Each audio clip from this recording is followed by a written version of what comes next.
राजेंद्र प्रसाद यादव जी। श्री हरिवंश। गुरुदेव भगवान, आपके चरणों में दास का दंडवत प्रणाम। प्रभु जी, मन में संशय बना रहता है कि कर्म पर भरोसा करें या पूजा पाठ पर। दोनों एक ही बात है।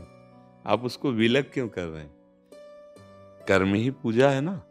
जो आपका कर्तव्य कर्म है, आप उसको भगवान को समर्पित कर दो, वही पूजा हो गई। और अगर पूजा भी कर रहे हो और भावना नहीं है तो पूजा भगवान स्वीकार नहीं करते।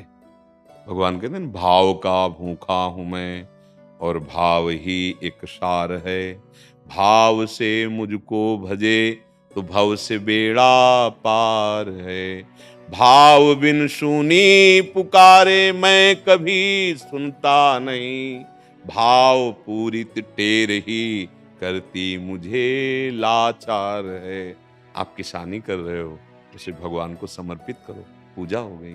आप नौकरी कर रहे हो, उसे भगवान को यत करोषि। भगवान ने यत शब्द कहा है, ये करो ऐसा नहीं कहा। यत करोषि, जो तुम्हें धर्म के अनुसार अपना कर्तव्य मिला है, उस कर्म को नाम जप करते हुए भगवान की पूजा।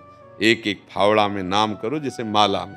किसान आदमी, जो आप नौकरी कर रहे हो, आप अपने भगवान का स्मरण करते हुए ईमानदारी से करो। जिस पद में हो, जो भी सेवक भाव से आपको मिला है, या आप व्यापार कर रहे हो, ग्राहक में भगवत बुद्धि करके उचित लाभ लेते हुए नाम जप करते हुए व्यापार, वो सब भगवान की पूजा हो जाएगी। एक चक्रवर्ती सम्राट भगवान का ऐसा महान भक्त हो सकता है, अम्बरीश जी। तो हम अपने लोग तो साधारण 2-4-10 परिवार के संचालन वाली, वो तो महाराज जनक जी राजा होते हुए परम वीतराग परमहंस सुखदेव जी के गुरु हैं, पर ज्ञानियों में शिरोमणि। और है क्या, एक राजपद पर बैठे। ये हम लोगों को भ्रम हो गया है कि पूजा अलग है और कर्म अलग है। वही चतुर है जो संसार के कर्म को भगवान की पूजा बना ले, नहीं तो फिर नहीं बात बन पाएगी ना। आप जो भी कर रहे हैं भगवान का आदेश है, यत करोषि यत जुहोषि यदस्नात्। जो खाते हो भगवान को समर्पित करो, जो करते हो भगवान को समर्पित करो, तो शुभ अशुभ से बच जाओगे और भगवान की प्राप्ति हो जाएगी। भगवान ने कहा ये तो सर्वाणि कर्माणि मयि सन्न्यस्य मत्परा। सर्वाणि शब्द कहा है, जो भी कर्म तुम करो। पर अब जैसे हम भगवान को भोग लगाने की बात सोचेंगे तो पवित्रता का ख्याल आ जाएगा, नहीं है का कि भगवान को भोग लगा, छूना नहीं, भगवान को भोग लगा। ऐसे ही जब भगवान को समर्पित कर्म करने की बात, तो उसमें व्यभिचार, चोरी, हिंसा, ये गंदी चीजें नहीं समर्पित होती। भगवान को समर्पित करना है ना, तो मंगलमय तस्मात् शास्त्रम प्रमाणम ते, शास्त्र के अनुसार कर्म करे और भगवान को अर्पित करे। तो यदि आपको किसानी मिली है, व्यापार मिला है, नौकरी मिली, कोई पद मिला है, कोई भी हो, सबके लिए सिद्धांत एक सा होता है, उसे भगवान की पूजा मान लो। अधर्माचरण मत करो। बिना भजन के कोई भी जहां भी है सुरक्षित विचार नहीं रह सकते। सुरक्षित विचार ना होने के कारण क्रिया तुम्हारी पवित्र नहीं होगी, और पवित्र क्रिया ना होने के कारण तुम चिंता, शोक, भय, इससे जलते रहोगे, कभी शांति नहीं मिलेगी, पक्का। इसलिए कर्म और पूजा दोनों को एक में कर लो। जैसे हम समय मिला तो ठाकुर की आरती कर रहे हैं तो पूजा, अगर हल चला रहे हैं तो वो भी पूजा। बिल्कुल अंतर नहीं है, क्योंकि भगवान स्वयं आदेश करते हैं अर्जुन जी को कि तुम छात्र धर्म से युक्त हो और सामने धर्म युक्त युद्ध आया है। अब पीठ दिखा के भागना पूजा नहीं होगी, अब युद्ध में लड़ो, यही पूजा है। भगवान कह रहे ना, हाँ। तो इसलिए भाई कर्म ही पूजा है, पर कर्म शास्त्र आज्ञा से होना चाहिए। तस्मात् शास्त्रम प्रमाणम ते कार्य अकार्यो व्यवस्थितो।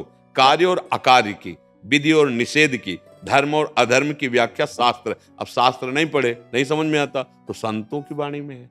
शास्त्रों का निचोड़ है, बिल्कुल सरल भाषा में। जैसे माँ बढ़िया हमें पकवान बना के पाना है, ऐसे संत जन जीवन भर तप करके अनुभव किया, शास्त्र की सार बात और आपको ऐसे परोस रहे हैं, बस पालो, स्वीकार कर लो, आनंदित बने रहोगे। हर कर्म भगवान को समर्पित करो, मन से, तन से, वाणी से, किसी को दुख ना पहुंचे ऐसी भावना करो। बस यही आपको ऊंचाई पर चढ़ा देगा। थोड़ी देर आरती की, पूजा की, इसके बाद दूसरों के साथ छल कपट, गंदी भावनाएं, गंदे आचरण, तो भगवान कपिल देव जी महाराज माता देवहूति से कहते हैं श्रीमद् भागवत में कि ऐसे पुरुषों द्वारा की हुई मेरी पूजा ऐसी जैसे राख में किया गया हवन, क्योंकि अग्नि ही नहीं तो तुम्हारे हवन का कोई महत्व ही नहीं रहा। घर में तो आरती पूजा श्रृंगार करके आ रहे हो, और बाहर लोगों के साथ छल कपट, हिंसा, द्वेष, बेविचार, गंदी भावनाएं, वो पूजा तुम्हें रोक नहीं पाएगी, नरक पहुंचा देंगे एक कर्म जो कर रहे हो। इसलिए तस्मात् शास्त्रम प्रमाणम ते कार्याकार्य व्यवस्थितो, किसी को दुख पहुंचे ऐसा करना है।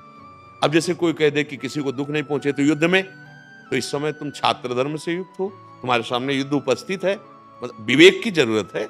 मतलब कहां की बात कहां घसीट कर लोग प्रश्न कर देते हैं। नहीं, आप जिस प्रसंग पर, जिस विषय पर चर्चा हो रही उसी पर दृष्टि डालिए तो आपके सामने प्रश्न खड़ा ही नहीं होगा। अब उस प्रसंग को किसी अन्य प्रसंग से जोड़ करके, तो भगवान क्यों कह रहे इनके गला काटो, उत्तर हो सकता है ना। तो आप उसको समझिए। उस समय कई बार संधि के लिए भगवान ने दूतों को भेजा और स्वयं भगवान गए। अब वो जब कहा सुई की नोक भर भी हम बिना युद्ध के नहीं देंगे, तो अब आ गया धर्म युद्ध। तब भगवान कह रहे पीठ दिखाने की बात नहीं, मामुनुस्मर युद्ध च, मार इनको अब बस। अब देखो ये समझना पड़ेगा, जैसे हम कह रहे किसी को दुख नहीं देना, तो इस समय वर्तमान की स्थिति में, अब जैसे अभी पीछे वाले में राष्ट्र सैनिक, तो उनको उपदेश थोड़ी करेंगे, उनको उपदेश करेंगे शत्रु पक्ष उपस्थित होने पर तत्काल वार किया जाए, इंतजार नहीं करना है जानकारी का, नहीं तुम्हें मार देगा, हमारे देश के जो वासी जन है उनको पीड़ा पहुंचा सकता है। तो धर्म का बड़ा सूक्ष्म स्वरूप है, वो व्यक्ति के अनुसार, परिस्थिति के अनुसार उस समय निर्णय किया जाता है, वो सार्वभौम निर्णय नहीं किया जाएगा। आपकी अवस्था क्या है, आपका कर्म क्या है, आपकी स्थिति क्या है, उसके अनुसार उसका उपदेश होता है। अब दूर बैठा आदमी उसमें गणित लगा सकता है, इसीलिए सन्मुख बैठ करके ही प्रश्न का सही उत्तर समझ में आता है, नहीं तो फिर प्रश्न खड़ा हो जाएगा। यहाँ प्रश्न नहीं खड़ा होगा क्योंकि दृष्टि पड़ रही है, यहाँ का वायुमंडल भागवतिक है, तुम्हारे विचारों पर चढ़े बैठेंगे हमारे विचार। अब बाहर तो केवल सुन रहे ना, और परमाणु नहीं है तो संशय खड़ा हो जाएगा। समझ में आ रहा है आपको? कोई संशय?